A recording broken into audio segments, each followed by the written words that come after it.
shoplifting under $980 isn't considered a crime. Did a bloke steer his car into a woman and her baby in a stroller, but was released immediately? This can't be true, surely. Unfortunately, it is, and I could go on and on. In fact, this weekend, a famous NASCAR driver was stabbed in a gas station by somebody who was out on parole and had a warrant out for his arrest. So it is this revolving door of criminals going into the jail or the court system and coming right out. You know, I don't believe that the criminals should be back on the streets before the victims are out of the hospital, and that's what we see happening time and time again. Are you saying that Starbucks, Walgreens and other stores are closing due to theft and crime?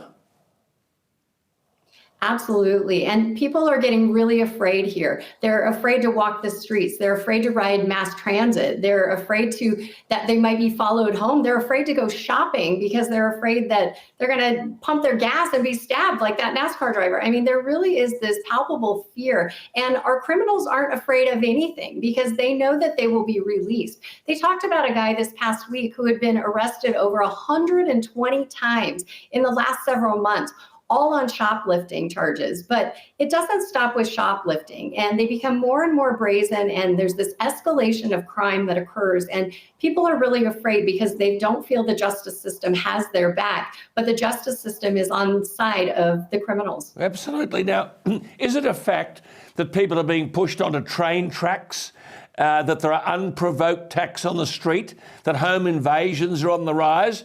So basically the system is working against Americans, not for them. Absolutely. And, you know, there used to be a day where you walked past the homeless on the street and you just kind of felt sorry for them. Now even the homeless have become very violent and are involved in things like pushing people onto the train tracks, stabbings, following people home. I mean, there really is a culture of violence.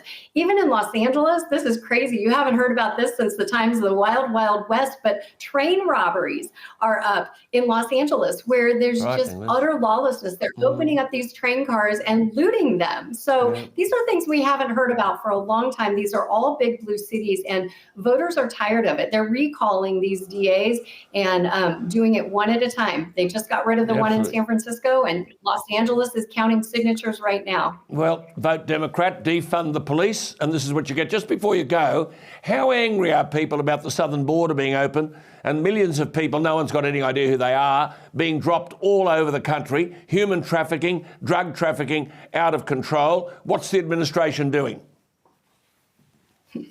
Well, the administration is encouraging this. This isn't incidental. This is intentional. And the American people are furious about it. The property, the drug trafficking, the crime, the violence all along the border, and it's filtering all across the nation.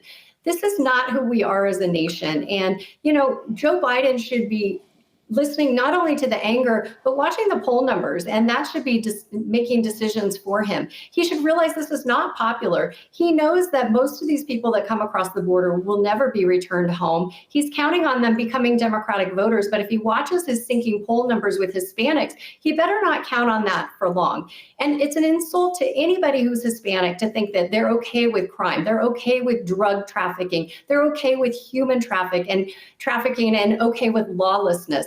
That's not anything that the Hispanic community or anybody else in America supports. And so Joe Biden is on the wrong side of this, and he's changing the face of our nation without our consent. People don't like it. But Peggy, I don't think Joe Biden's on any side. He's just in total cognitive decline.